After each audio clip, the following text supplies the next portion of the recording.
Hi bro, இதெல்லாம் சௌக்கியம்னு நினைக்கிறேன். இன்றைக்கி நம்ம கோயம்புத்தூர்லேருந்து ஒரு ஒன் டே ட்ரிப் போகலாமா? எங்கே போகிறோம் அப்படின்னு கேட்டிங்கன்னா, டார்லிங் டிபெட்டியன் செட்டில்மெண்ட்டுங்க. இந்த இடம் நம்ம கோயம்புத்தூர்லேருந்து சுமார் 120 கிலோமீட்டர் டிஸ்டன்ஸில் இருக்குது. அதனால நாங்கள் மிட் நைட் 5:30 AM வண்டியை தூக்கிட்டு தரமாக கிளம்பிட்டோம். போகிற வழியெல்லாம் சீனரி செம்மையாக இருந்தது. என்ஜாய் பண்ணிட்டே போயிட்டுருந்தோம். வயிறு மட்டும் கவான்னு சொன்னதுனால ஒரு டீயை மட்டும் குடிச்சிட்டு பிரேக்ஃபாஸ்ட்டில் டேரெக்டாக டிபேட்டில் சாப்பிட்டுக்கலாம் அப்படின்ற மைண்ட் செட்டில் அந்த இடத்துக்கும் ரீச் ஆகிட்டோம். இங்கே நாங்கள் ரீச் ஆகிறதுக்கு சத்தியமங்கலம் டைகர் ரிசர்வ், திம்மம்லாம் க்ராஸ் பண்ணி வர வேண்டியதாக இருந்தது. வர்றப்பவே ஒரு சம்பவம் பண்ணேன். வண்டியை ஓரமாக சாத்திட்டேன். நீங்கள் வர்றதா இருந்தால் ஒரு ஃப்ரெண்ட்ஸ் கேங்கோட வாங்க, அதுதான் உங்களுக்கு அட்வைசபிள். இந்த இடத்துக்கு வர்றதுக்கு உங்களுக்கு என்ன காரணம் வேணும் அப்படின்னு கேட்டிங்கன்னா, நீங்கள் வந்து ஒரு சிட்டி லைஃப் வாழ்றீங்க, உங்களுக்கு பீஸ்ஃபுல்லாக ஒரு இடத்துக்கு போகணும் அப்படின்னா தாராளமாக நீங்கள் இந்த இடத்துக்கு வரலாம். அவ்வளோ பீஸ்ஃபுல்லாக இருந்தது. சுற்றி மலை, நடுவில் வில்லேஜ். எப்படி இருக்கும் யோசிச்சு பாருங்கள். தரமாக இருந்தது, அமைதியாக இருந்தது. எங்கே பார்த்தாலும் அந்த டிபேட்டியன்ஸ் இருந்தாங்க. ஒரு ஒரு ஒரு வேறு கண்ட்ரியில் இருந்த மாதிரி ஒரு வைப் வந்ததுங்க.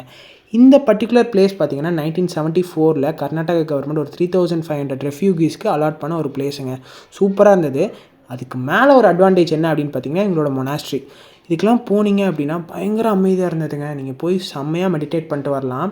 இது மட்டும் இல்லாமல் இந்த மொனாஸ்ட்ரி சுற்றி நிறையா ஸ்கூல்ஸ் இருந்தது.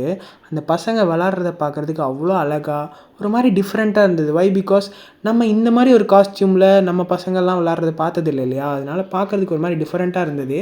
ஸோ அதெல்லாம் என்ஜாய் பண்ணிவிட்டு அவங்க பண்ணுறதெல்லாம் பார்த்து ரசிச்சுட்டு அப்படியே அங்கேருந்து கிளம்பலான்னு பார்த்தா தான் நமக்கு வந்து சோறு ஞாபகம் வரும்.